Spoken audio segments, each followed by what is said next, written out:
Assalamualaikum warahmatullahi wabarakatuh. Para pembelajar dimanapun Anda berada. Kita telah mengetahui bahwa berdasarkan bentuk hukumnya, reksadana terdiri dari reksadana berbentuk perseroan dan reksadana berbentuk kontrak investasi kolektif atau KIK. Namun demikian, dalam prakteknya, semua reksadana syariah berbentuk KIK. Maka selanjutnya penting untuk kita mengetahui bahwa proses pembentukan reksadana syariah berbentuk KIK. Mekanisme pembentukan dan pengolahan reksadana berbentuk kontrak investasi kolektif atau KIK, lihat gambar berikut.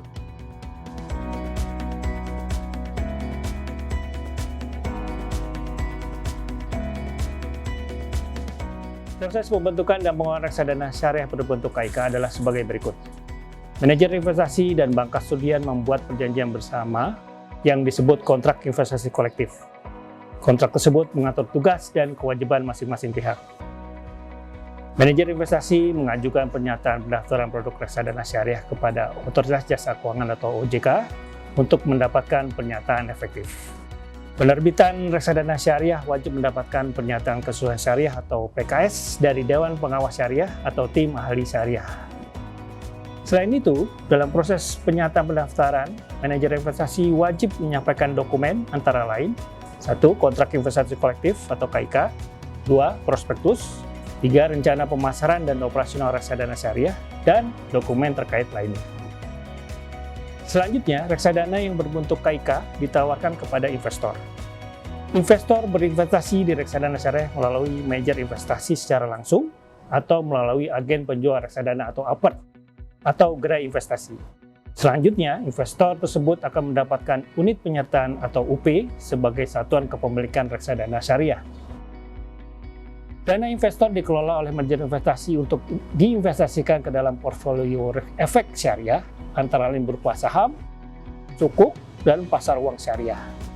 Pengelolaan reksadana syariah tersebut wajib diawasi oleh Dewan Pengawas Syariah yang memiliki izin sebagai ahli syariah pasar modal atau ASPM.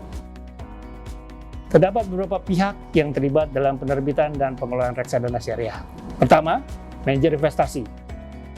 Manajer investasi adalah pihak yang kegiatan usahanya mengelola portofolio efek untuk para nasabah atau pengelola portofolio investasi kolektif untuk kelompok nasabah, kecuali perusahaan asuransi, dana pensiun, dan bank yang melakukan sendiri kegiatan usahanya berdasarkan peraturan perundang-perundangan.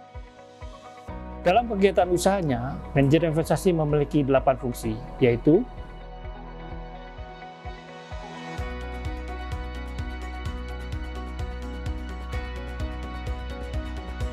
kedua, bank kustodian.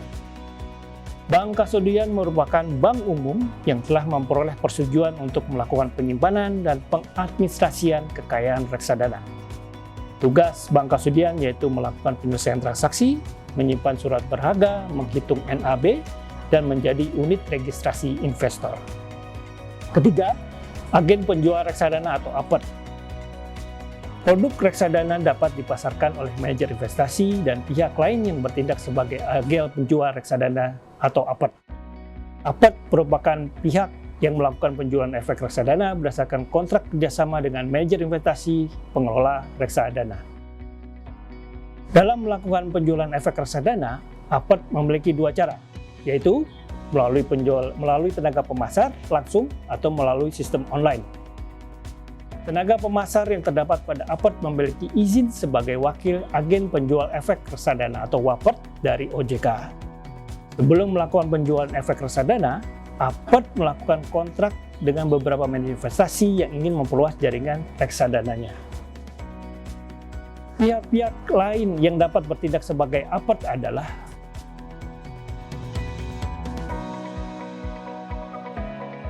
keempat, Dewan Pengawas Syariah atau DPS. DPS merupakan pihak yang bertanggung jawab memberikan nasihat dan saran serta mengawasi pemenuhan prinsip syariah di pasar modal terhadap produk reksadana syariah. DPS bertugas melakukan pengawasan baik sebelum penerbitan reksadana syariah seperti melakukan review terhadap dokumen perjanjian kontrak investasi kolektif dan prospektus, maupun setelah penerbitan reksadana syariah seperti mengawasi penyeleksian portfolio reksadana syariah, monitoring portfolio, serta mengawasi cleansing atau pembersihan kekayaan reksadana syariah dari unsur non-halal. DPS juga berperan dalam memberikan pertimbangan kepada MI dalam memanfaatkan dana yang tidak dapat diakui sebagai nilai aktiva bersih reksadana syariah. Demikian pembahasan tentang mekanisme penerbitan reksadana syariah. Materi berikutnya yaitu tentang mekanisme transaksi reksadana syariah. Mari kita ikuti bersama.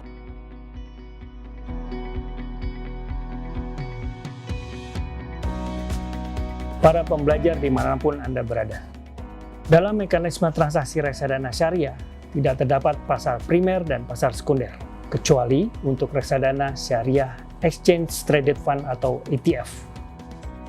Transaksi reksadana syariah dilakukan oleh investor dengan cara membeli unit penyertaan dari manajer investasi dan menjualnya kembali kepada manajer investasi.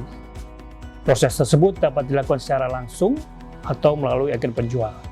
Secara garis besar, transaksi reksadana syariah dapat dibagi menjadi 3, yaitu transaksi pembelian atau subscription, transaksi penjualan atau redemptions, dan transaksi pengalihan atau switching. Dalam semua transaksi tersebut dikenal istilah in good fund dan incomplete application. Pertama, transaksi pembelian atau subscription. Transaksi pembelian reksadana dapat dibagi menjadi transaksi pembelian pertama atau new subscription, transaksi penambahan atau top up, dan transaksi berkala dan transaksi pembelian produk baru. Transaksi pembelian pertama kali atau new subscription adalah transaksi yang dilakukan oleh investor pertama kali atau sering disebut juga dengan transaksi new account. Transaksi penambahan atau top up adalah penambahan saldo atas reksadana yang dimiliki oleh seorang investor. Investor dapat dengan bebas melakukan penambahan kapan saja tanpa ada ikatan jumlah dan waktunya, sepanjang lebih besar dari minimum pembelian yang ditetapkan oleh masing-masing manajer investasi. Namun demikian, hal ini tidak berlaku bagi reksadana syariah tertutup, antara lain reksadana syariah penyertaan terbatas dan reksadana syariah terproteksi. Transaksi pembelian atau investasi berkala adalah transaksi yang dikhususkan bagi investor yang tidak ingin repot dan menginginkan agar dana bisa dipotong setiap bulan dari tabungannya secara otomatis atau auto-debit. Transaksi bulanan ini ditentukan oleh investor melalui standing instruction kepada bank di mana investor ingin melakukan auto-debit bulanan. Transaksi pembelian produk baru atau new product transactions adalah transaksi yang terjadi jika investor sudah memiliki satu produk reksadana dan dia memutuskan untuk membeli produk reksadana yang lain yang ditawarkan oleh manajer investasi dan agen penjual. Kedua, transaksi penjualan atau redemption. Transaksi penjualan atau pencairan dalam reksadana dikenal dengan istilah redemption. Terkadang, transaksi penjualan sering disalahartikan oleh investor sebagai waktu yang diperbolehkan untuk melakukan pencairan, terutama bagi mereka yang memiliki kontrak transaksi berkala. Misalkan ketika seorang investor melakukan transaksi investasi berkala selama 5 tahun, terdapat persepsi bahwa dalam selama jangka waktu 5 tahun investor tersebut tidak dapat melakukan penjualan. Hal ini kurang tepat sebab transaksi beli jual reksadana dapat dilakukan kapan saja. Hanya saja investor perlu mengetahui bahwa terdapat biaya atas transaksi penjualan reksadana atau redemption fee. Biasanya biaya itu berlaku untuk kepemilikan reksadana hingga jangka waktu tertentu. Jika investor memiliki reksadana selama lebih dari jangka waktu yang ditentukan, maka transaksi penjualan akan dibebaskan dari biaya. Tujuan dari redemption fee ini bukan untuk mencari keuntungan, namun agar investor tidak terlalu sering atau cepat melakukan transaksi penjualan. Sebab suatu reksadana membutuhkan waktu agar strategi investasinya dapat berjalan. Selain itu, transaksi pembelian dan penjualan yang terlalu sering tidak menjadi jaminan akan lebih menguntungkan jika berinvestasi dalam jangka panjang. Ketiga, transaksi pengalihan atau switching. Transaksi pengalihan adalah memindahkan investasi dari satu reksadana ke reksadana lain. Lalu timbul pertanyaan, mengapa tidak dilakukan dengan menjual reksadana yang satu kemudian membeli reksadana yang lain? Apabila investor melakukan penjualan reksadana, maka investor baru akan menerima pencairan dana setelah beberapa hari kerja. Dengan demikian, investor baru dapat menggunakan hasil pencairan untuk membeli reksadana setelahnya. Selain itu, investor juga akan memerlukan waktu tertentu ketika membeli reksadana baru.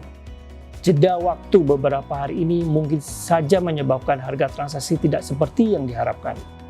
Dengan adanya transaksi pengalihan, investor bisa menjual dan membeli kedua reksadana pada hari yang sama. Meski praktis, tidak semua reksadana dapat dilakukan transaksi pengalihan. Hal ini tergantung kepada kebijakan masing-masing manajer investasi dan koordinasi antara bank kustodian dalam hal kedua reksadana memiliki bank kustodian yang berbeda. Baik transaksi penjualan dan pengalihan, keduanya tetap mendapat surat konfirmasi transaksi dari bank kustodian. Demikian pembahasan tentang mekanisme transaksi reksadana. Materi berikutnya yaitu tentang penilaian reksadana syariah. Mari kita ikuti bersama.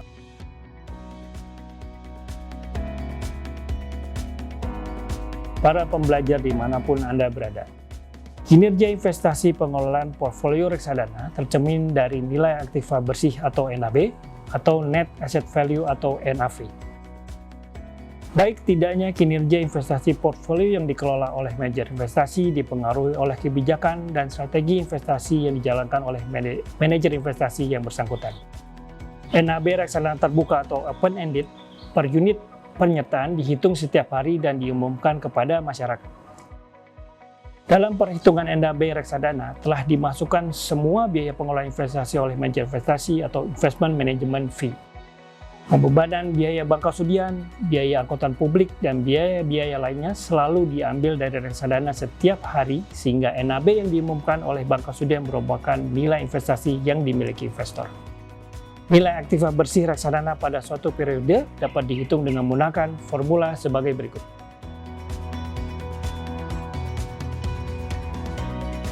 Total NAB pada periode tertentu merupakan selisih dari nilai aktifat dikurangi total kewajiban. Sedangkan NAB per unit adalah total NAB dibagi dengan total unit penyertaan yang diterbitkan. Demikian pembahasan tentang penilaian reksadana syariah. Materi berikutnya yaitu tentang konsep pembersihan kekayaan pada reksadana syariah. Mari kita ikuti bersama.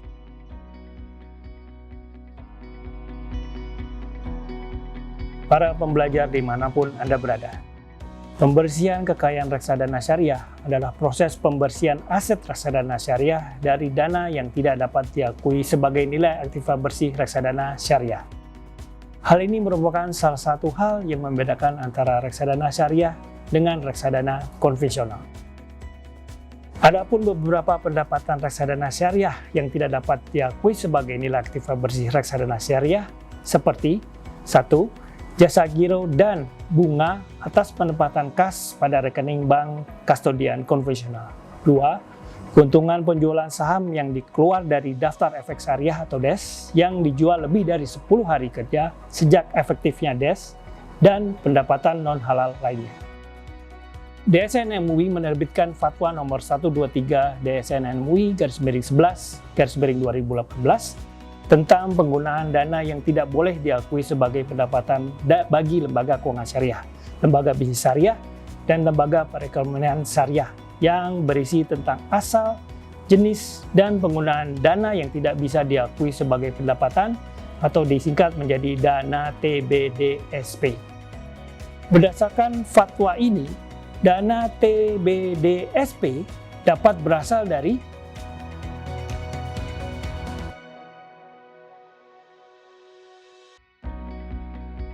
setelah dilakukan cleansing, maka dana TBDSP tersebut dapat digunakan untuk tujuan sosial seperti A. Penanggulangan korban bencana, B. Sarana penunjang lembaga pendidikan dan ibadah, C. Beasiswa untuk siswa atau mahasiswa berprestasi dan atau kurang mampu, D. Kegiatan produktif bagi duafa, E. Kegiatan sosial lainnya yang tidak bertentangan dengan prinsip syariah.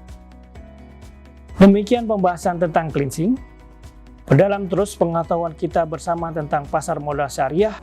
Terima kasih, selamat belajar, dan wassalamualaikum warahmatullahi wabarakatuh.